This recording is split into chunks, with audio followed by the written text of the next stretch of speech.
Welcome to 13 News team coverage of election 2018. Good evening, I'm Melissa Bruner. And I'm Ralph Hipp. Welcome in now our full team coverage of this momentous election night. And are Kansans ready, as they were 16 years ago, to turn the State House over to a Democratic female governor?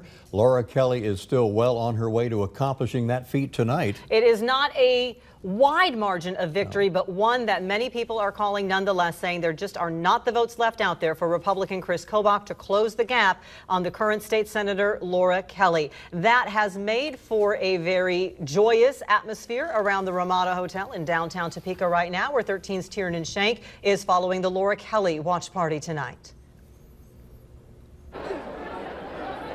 Well, Melissa, buoyant is a very good word to describe it. The energy in here is palpable, and it's actually a lot calmer and a lot quieter than it was about an hour and a half ago. Now, that first scream, it all started with the first scream, and MSNBC reported it. And since then, multiple news agencies have reported it as well. However, we should mention CBS News nor the Associated Press have called it yet. And we're told that Laura Kelly is waiting for the Associated Press to come out here and speak to us tonight. It may seem a little bit early, but all these supporters are taking it at face value. One group who says they made a real impact is young people. I spoke with a group of them who canvassed for Paul Davis and Laura Kelly over the past 9 months. They were literally jumping for joy when they heard the news, hugging and crying. They said their hard work paid off. Take a listen. We've just been putting so much work over the past weeks with on campus, both at KU and other, like at K-State and at Pitt State. A massive coordinated effort by young people across the state, and it actually paid off. So this really shows that the young people are the key to winning. And it just feels so good, you know, because like we knew that, but now we have the election results to prove it. And of course, we will absolutely be bringing you any information from Laura Kelly as we get it tonight. Still waiting to hear from the Associated Press on when they call the election, and then she'll be coming out after that. Melissa, Ralph, back to you. Thank you, Tiernan. Well, in the past history during the Brownback administration, generally we saw the Republican Party go into the conservative wing and the moderate wing. The Laura Kelly campaign did a masterful job of appealing to moderate Republicans with the support from people like Mike Hayden and Governor Bill Graves, former governors. But are the Republicans ready to throw in the towel just yet when it comes to this election night? Let's go to Sean Wheat. He is with the Chris Kobach team, watching the numbers come in at the Capitol Plaza this evening.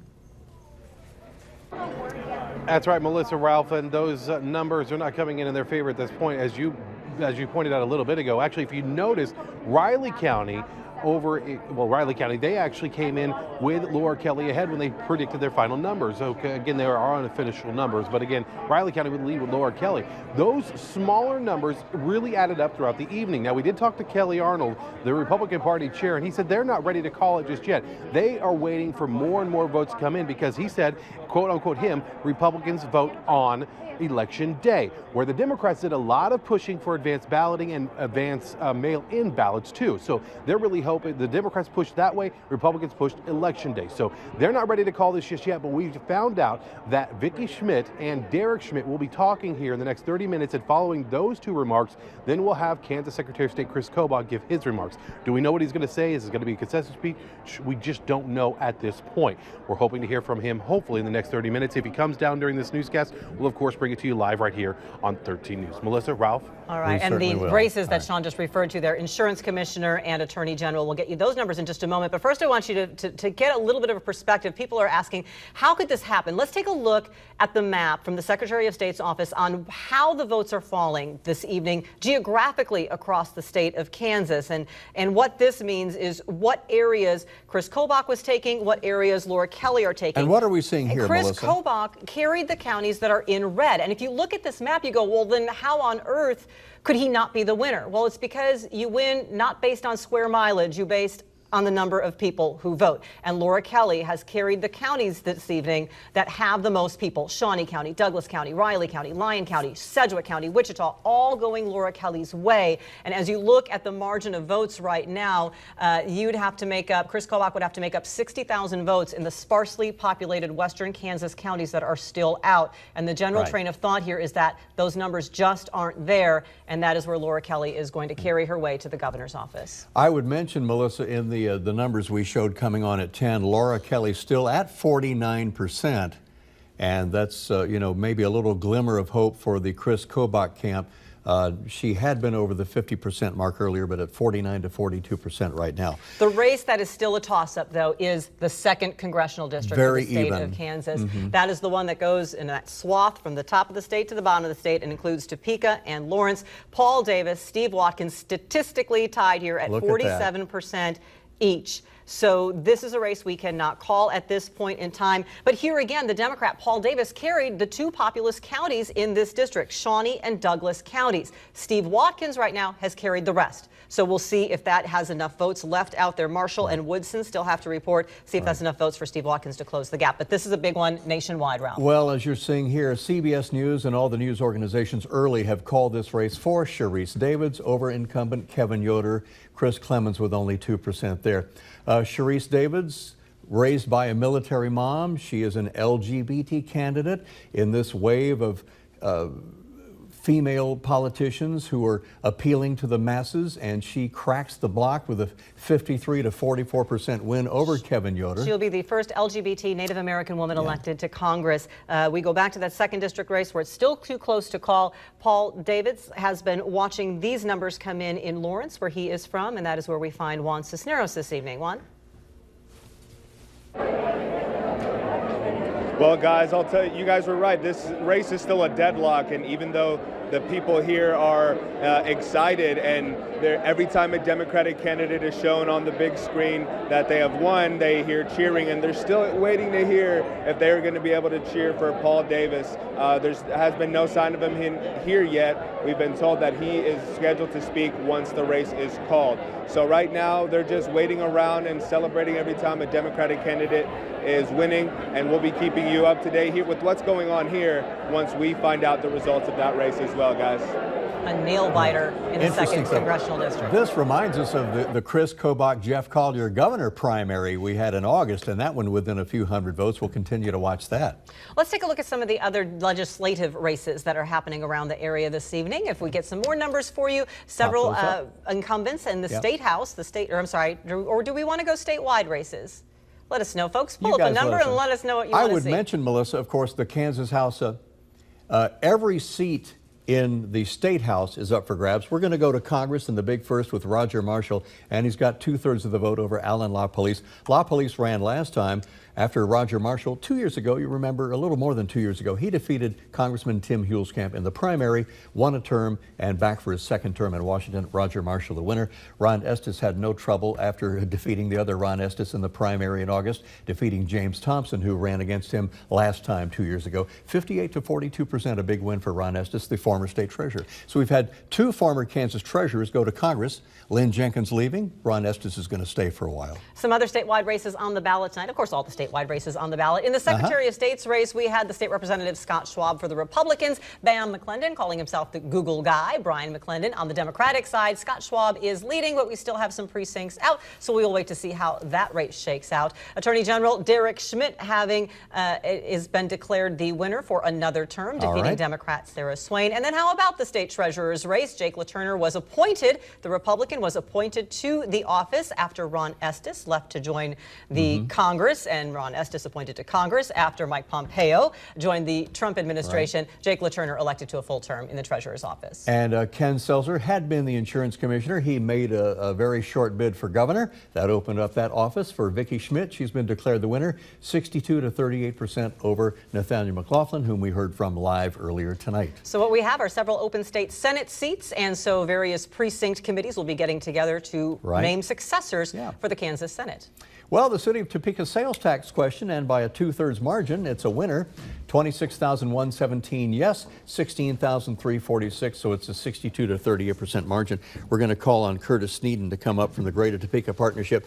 And Melissa, we've seen as we get him. Let's go to the county commission race right now and check that out. This was a close one, and what we had was Parks planner Bill Rippon versus Chris Palmer, who directs a nonprofit organization in Topeka. Very close race, but Bill Rippon right right now is looking like he will be joining the Shawnee County Commission, taking the seat that is vacated by Shelley Bueller, who opted not to seek re-election as she has taken a position at Hayden High School. But when we come to that sales tax, Curtis Sneeden, the Chief Operating Officer for the Greater Topeka Partnership, these numbers for you, just about 2/3 of the voters saying yes to extending that tax. What does that mean to you and to the community?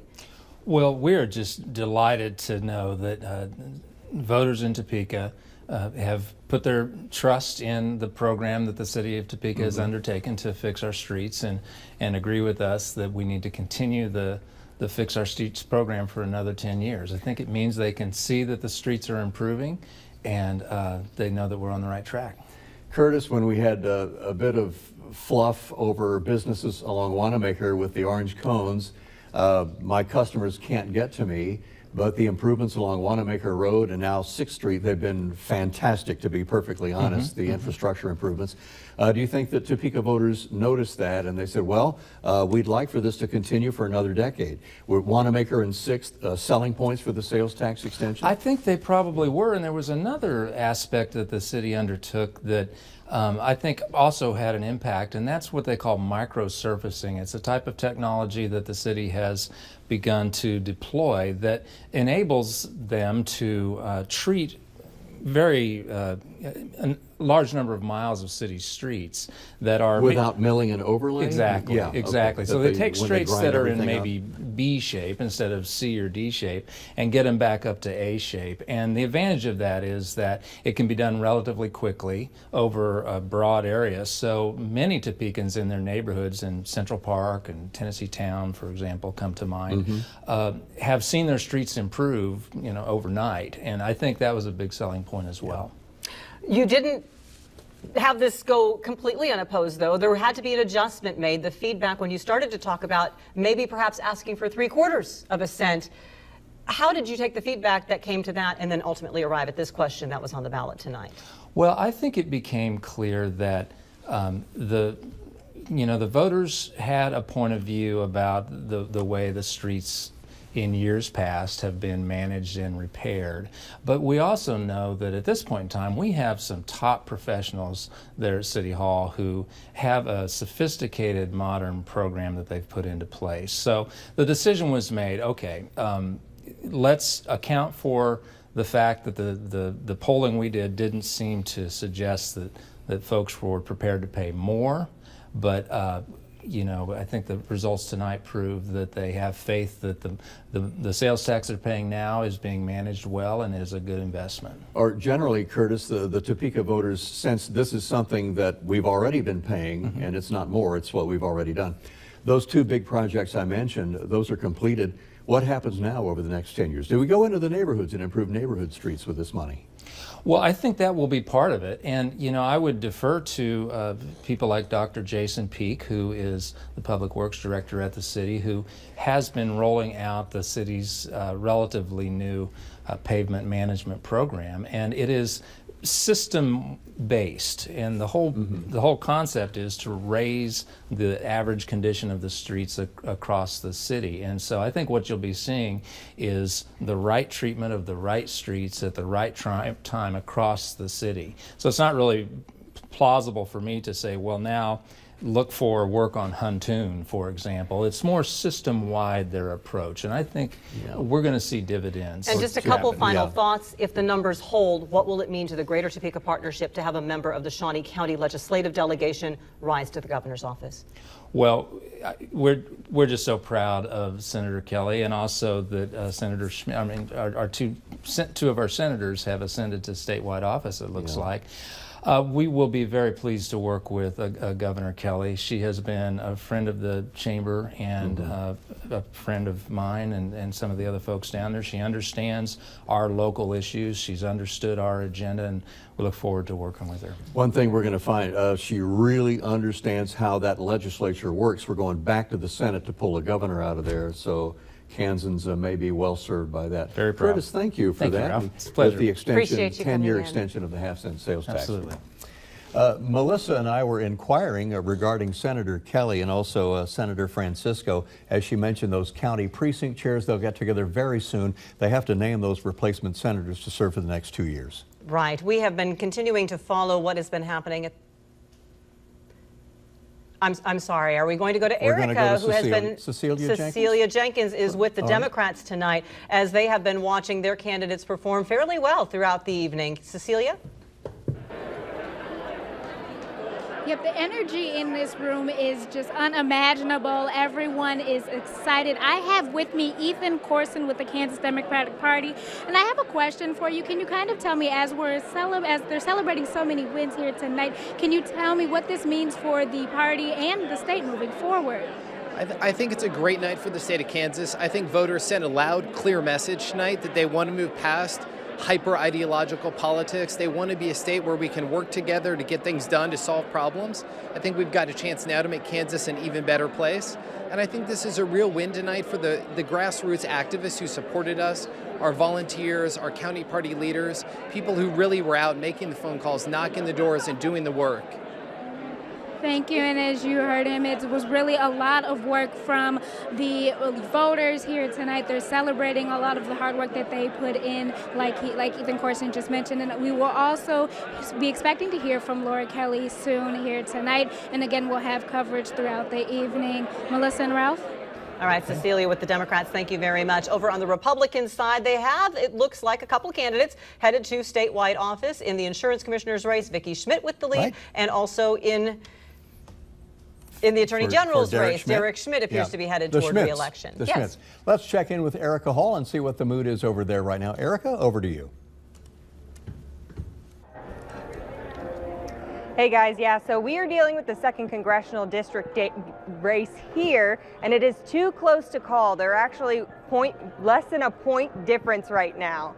So the vibe in the room is a little somber right now as they wait to find out the final results. They faced off against Democrat Paul Davis, Watkins did. Watkins closely aligned with President Trump and was also endorsed by Trump and VP Pence. The winner will replace Republican Lynn Jenkins. District 2 now needs to find out if it's going to be red or blue. It's still too close to call, though, as we said. We'll speak with Watkins later, but for now, live at the Cap Plaza, Erica Hall, 13 News. And you did just see there, as Erica was speaking, we've updated the numbers. Some of the counties put in some final numbers, and Steve Watkins has now pulled ahead of Paul Davis slightly in that 2nd Congressional District race. Marshall County, Woodson County have reported no numbers yet, and we're still waiting for some places like Jefferson, Jackson, Atchison to report their final numbers into the Secretary of State's office. All right, so with endorsements from President Trump, who came here, Vice President Pence, who came here, Lynn Jenkins and Bob Dole, some high-octane Republican support for Steve Watkins. He has just, in the last few minutes, pulled into the lead, a very slight lead over Paul Davis. We want to check in as Grant Stevens in Lawrence for us. We'll see if we go over there at Maselli's Banquet Hall. That's where Paul Davis has been spending most of his time this evening. Grant, what's the mood over there where you are? Ralph, we still haven't seen Paul Davis quite yet. We're waiting on him to arrive. He is expected to be here as soon as those numbers come in, and I'd like to reiterate how close that is. It is not within 1 percentage point. It's within 0.1 percentage point between him and Steve Watkins for that 2nd congressional seat. And we've also been paying pretty close attention to Brian McClendon. He is up for the Secretary of State. He's been about 5%. He's down a little bit. And we're also paying attention to Marcy Francisco, Senator Marcy Francisco. She is down about 11% in the race for state treasurer. And I'd like to echo what Cecilia said earlier. The energy in this room has been absolutely insane. People cheering and raising their hands and booing when when some of those numbers are coming in. It's been like a concert almost. People are very, very excited, especially so because the numbers are so close. We'll bring you more updates tomorrow morning. From Lawrence, Grant Stevens, 13 News. There'll be more to be said tonight. Grant Stevens, thank you. That is Paul Davis's wheelhouse, his home territory in Lawrence. Melissa, as I mentioned earlier, everyone in the Kansas House is up for election tonight. Let's go through some Kansas House races. Right, as we wait for candidates to start taking the stage and making remarks, let's start in the 47th House District. This is where Ron Ellis is the incumbent, primarily Jefferson County, a little bit of Shawnee County in this area. Ron Ellis appears to be headed for re-election with 53% of the vote over George Hanna. In House District 50, this is the northern portion of Shawnee County and Topeka. Fred Patton, the Republican incumbent, easily winning re-election over his Democratic challenger tonight, Dan Brennan. Click up one more. We go to District 51 and Ron Highland, Representative Highland, with a 2/3 margin over Noah Wright. There's the vote total there. Just a few precincts reporting. And in District 54, Ken Corbett is going back. Looks like he's got a comfortable lead at this point. Not over yet, but 57 to 43%. Now we'll go to District 56. Virgil Weigel. Right, Virgil Weigel, the Democrat, looking to be, this is with all the precincts in that district, winning re-election over the Democratic challenger, or I'm sorry, the Republican challenger, Michael Snowden. Going into the 59th House District, this is some of the surrounding areas. Blaine Finch, the Republican incumbent in this area for the Ottawa area, Franklin and Osage counties, seeking or winning another term in the House District 59. And in House District 62, Republican incumbent Randy Garber garnering 70% of the vote in a district that encompasses Brown and Nemaha counties, a little bit of Atchison and Jackson counties in the 62nd district also. And over to District 67, another incumbent, Representative Tom Phillips, well on his way to another 2-year term over Alex Van Dyke, and that is all done in that race. District 107, Representative Susan Concannon with a convincing lead over Brian Bombardier. Is it Bombardier? Do I say it like the company? Or is it a Bombardier? I love that name. Susan Concannon, the winner for another term. And then in 2020, they'll all do it all over again and stand for election. And then next time we have the Kansas Senate. That is all up for grabs. Right. Next time in 2020. A few other surrounding races. Let's head to the counties. Potawatomi County had a commission race on the ballot tonight. And with their precincts reporting, Dee McKee, the incumbent, appears to be the winner over Sage DeBeast. And Papa Bear Nathaniel Gotch also running in Potawatomi County tonight. Okay. Big bond issue in Riley County. This was USD 383. They're going to expand the West Campus for freshmen, the East Campus for administrators, build a new elementary school, expand the middle schools. That bond issue, 63% of the people saying yes to a $130 million bond issue for the Manhattan-Ogden School District. 2/3 victories for the Topeka sales tax and also for that bond issue. And we have a similar situation for Americus. Their sales tax question, they go 66 to 34%. They'll do the sales tax question there. That one was for youth recreation programs. And this one wins in Neosho Rapids as well by an even larger margin. That one was for streets. Okay. And another infrastructure question out of Jefferson County for the city of Winchester, a sales tax. That one getting 56% voting yes in Winchester. 75 to 60. Now I believe we're going to check some more county commission races. We go to Marshall County and Barb Kickhaver is going back again. This is all in that district with the one precinct in the District 1. 52 to 48% over Steve Boyda. Remember that name? Richard Lemkuhl wins the Brown County and Hiawatha, the District 1 county commission seat there. 701 to just under 299 for Steve Roberts. Now we'll go to Hiawatha. You had a 0.25% sales tax issue on the ballot. All 4 precincts are in. That one wins 523 to 272 for Hiawatha in our Brown County issues. And go over to Concordia and their question. Sunday liquor sales for Concordia. And that one did not win by very much, but it is a winner. So they will make the plans to adopt the Sunday liquor sales for Concordia. We are going to, after we check the Waverly sales tax question one more time, they, in Waverly, had a sales tax question on the ballot. The yes votes was 62% there. We're going to take a quick break, and when we come back, we're going to have some numbers from the Weather Department. We will. And we are waiting for the candidates to address their supporters as our special election coverage on 13 News continues. You're watching 13 News at 10 with Melissa Bruner and Ralph Hipp. 13 News, Kansas News Leader. This is your 13 weather forecast with Jeremy Goodwin. We have a dense fog advisory until 5 a.m. This is a time-lapse video I took around about 15 minutes from 9:30 until 9:45. That video looking from the Jayhawk Tower north toward the Kansas River, and you can see the fog developing right along the river. You're going to see it around any of the rivers or creeks this evening, also around some of the lakes, ponds, low-lying areas too. This is a live look from Emporia, the Emporia cam provided by ValueNet Fiber, looking off and seeing the dense fog over Emporia as well. Camera about 100 feet up in the air. It's just above the fog deck. Now in Supercast, it keeps the fog around late tonight. This is 2 a.m. Showing very dense fog. Topeka's visibility getting down to less than 1/4 mile at times. As we get closer to 4 or 5 o'clock in the morning, we'll see the numbers get bigger as the fog begins to break up, expected to really start dissipating before the sun comes up. So your commute to work tomorrow morning, the bus stop, not expecting to see any sort of widespread fog at that time. At least it looks less likely at this point. It will be cold, however. So tonight, if you have to be on the road late, dense fog, slow down, allow extra space between you and the vehicle in front of you. Certainly dense fog, dangerous to travel in, so keep that in mind. Jumping ahead to Thursday, we still expect to see some snow across the area. About an inch is likely for areas north of I-70.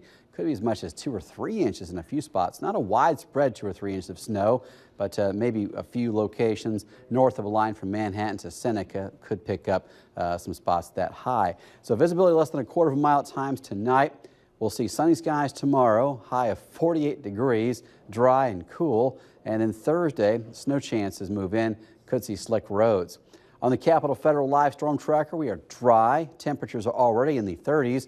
Marysville is already freezing at 32 degrees.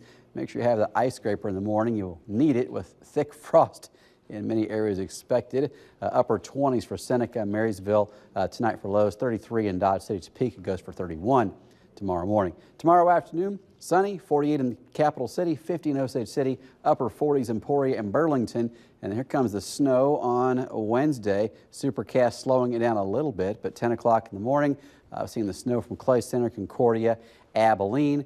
In the afternoon, the snow overspreads the area, and at times the temperature is going to be above freezing, maybe 37, 38 degrees at times. So most likely in the middle of the afternoon, although we'll have some snow on the grass, probably just wet roads when the kids ride the bus home in the afternoon. And then 5 o'clock, I'm most concerned about this window of time because temperatures drop more quickly then. Sunset is at 5:15 on Thursday, and this snow could be sticking when a lot of folks are on the road heading home. So 8-day forecast, we are expecting to see that area of snow on Thursday, an inch or two, especially higher to the north and west. This weekend, dry and cool for college football Saturday and the Chiefs on Sunday. We expect CBS News to call the race very shortly in favor of Laura Kelly in the Kansas governor's race. The Associated Press just has. Johnson County, it is worth noting, has just posted their unofficial final results after their struggles in the primary where we didn't know the numbers until the next day. Right. So we will be recapping all of those numbers for you and hopefully hearing from some of the candidates in just a moment. Welcome to 13 News team coverage of election 2018. In following all the races, we, especially Melissa, has been looking at the math as Laura Kelly built her lead, and she held the lead all night in the governor's race. As everything goes farther west, were there enough votes in western Kansas to propel Chris Kobach over her? And the mathematics is not working out in his favor. It's just not adding up in the Republicans' favor. So it appears the Associated Press has called this race, declaring Laura Kelly the winner. The state senator from Topeka will now advance to the governor's office, defeating the current Republican Secretary of State, Chris Kobach, 48 to 43%. Right. Tiernan Shank has been following the numbers this evening with Laura Kelly's supporters. They are gathered at the Ramada downtown in Topeka. Tiernan, the reaction there tonight. Yeah, Ralph, Melissa, someone we spoke to earlier, Joel Ahoy, you tell me you were with Moms Demand Action for gun sense laws in America. AP just called Laura Kelly. Are you considering this a victory? This is a tremendous victory for common sense gun laws. It shows that gun safety is a winning issue, that Kansans are supportive of common sense gun legislation, and I am just extremely proud of the Kansas Moms Demand Action volunteers. We work tirelessly to elect gun sense candidates. We've made thousands of calls, knocked hundreds of doors, sent over 800 postcards, and this just shows that when you show up to make your voice heard, people listen, and I'm grateful to all our efforts and all those who got out and voted. It's moms, it's Moms Demand Action. Tell me about that for the future of Kansas, our children. Well, I'm a parent. My son is in first grade in Lenexa, Kansas, and I was certainly very concerned for our public safety and for what direction this state is going. And we've sent a message loud and clear, and I am a very proud Kansan tonight. The race between Paul Davis and Steve Watkins is still very close. Watkins is slightly pulling ahead. What are you watching out for in that race?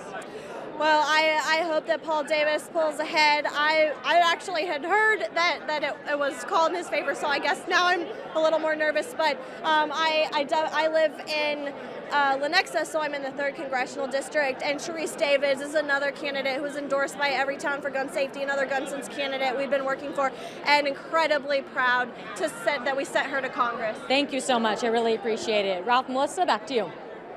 Hey, and thank you, Tiernan and Joanne. And what does this mean for the Republicans now? We're going to check in with 13 Sean Wheat. He is live at Capitol Plaza Hotel with what the mood is over there. And is Chris Kobach about to make an appearance to the audience there? Well, we have been told that he's actually going to be coming here soon.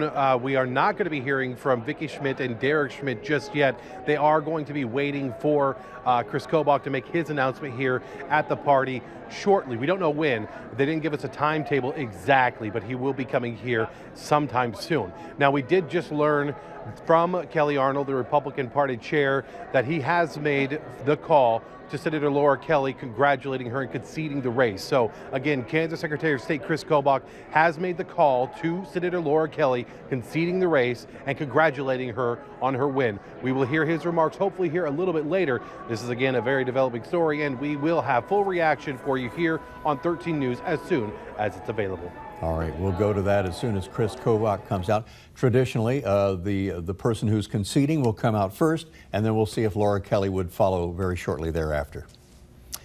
Melissa, one thing we were noticing, what was the impact of President Trump's visit to Topeka? He stumped on behalf of Steve Watkins, who has just pulled ahead in that race, and Chris Kobach is just conceding defeat now. So the Trump appearance on behalf of Chris Kobach did not work as planned. Major Garrett of CBS News said about an hour ago on their coverage, the president had a calculated strategy. In his rallies, he was doing 2 a day toward the last few days. He was really focusing on hanging on to the U.S. Senate and building that majority. We did not have a Senate race in Kansas. That's coming up in 2020. So for him, said, if the Democrats take control of the House, we'll deal with it. But his appearance for Chris Kobach fell a little bit short of the mark. And I believe, are we going to look at some of the numbers from the 2nd Congressional District so you can take a look at how those numbers have flipped here in the past really half hour or so, Steve Watkins, as more of those numbers from the rural areas. And really, the population in the 2nd District is centered in essentially 2 counties. What we saw was Paul Davis carried Shawnee and Douglas County, with Steve Watkins carrying all the other rural areas. And as all those rural areas continued to be read this evening on the Secretary of State's geographic map, that is what has enabled Steve Watkins to now pull ahead with that 1,100 vote lead. Again, we're waiting for Marshall County, has not reported any numbers yet. And then we're still waiting for a few numbers to come in from Jefferson, Jackson, Atchison, Neosho, Montgomery, and Labette counties. So again, we're not going to call it. Statistically, they're tied. That's 47, 48%. We will see what happens with those votes in the 2nd Congressional District. Okay. Derek Schmidt is coming out. Derek Schmidt has won another 4-year term as Attorney General, and I believe we're hearing that he is speaking to the audience right now in advance of Chris Kobach coming out. We'll see if we have him coming out. Oh, with actually, Sean Ralph Wheat. and Melissa, we have Derek with us. That's right, Ralph. We do have Derek with us live here, and Derek, it has been called for you as a win. What comments do you have for the folks? Well, we're just grateful the voters are going to allow us to continue doing this work. We've tried to be just solid, steady legal services focused on public safety and things Kansans tell us they care about. And it's very gratifying to have a chance to do this for another 4 years. And you've been really pushing human trafficking in both your agenda and also legislative agendas as well. Is that something you're going to continue to do or even work harder for? Absolutely. I don't think you'll see anything surprising from us. I plan to stay on the sorts of priorities we've been on. We'll keep combating human trafficking. We'll keep focused on consumer protection, keep focused on combating crimes against kids, focused on elder abuse and trying to sort of beef up the state's response. And then obviously the other sorts of issues that come our way, defending the laws the legislature enacts, and when necessary, objecting to things that Washington does. So we're going to keep on keeping on, and we're just grateful that the voters have allowed us to do it. One of the things that you haven't had to do yet, and that's work under or with a Democratic governor. Now that Laura Kelly has been called the governor for the state of Kansas, how do you plan on progressing with somebody from across the aisle? Well, I think that at the end of the day, we're all hired by Kansans. So I expect I'll work very well with whoever the governor is, with whoever the insurance commissioner is, and on down the ticket. I've worked with Senator Kelly in her current capacity. We served together in the Senate. And I have every confidence that we're both going to have the state's best interests in mind. All right, Kansas Attorney General again, Derek Schmidt, thank you so much. Really appreciate your time. Thank you very much. All right, Ralph, Melissa. Thank you, Sean. Well, it's a relief to me personally. He's made appearances on our Red Couch program to talk about consumer issues. We were not able to have him on, and now that he's won another 4-year term, he'll be back with us again very soon. Derek Schmidt winning re-election with a 59 to 42% margin over the Democratic challenger, Sarah Swain. We are waiting for Laura Kelly to address supporters, and while we do that, we'll take a quick break, and we'll be checking back with more results next.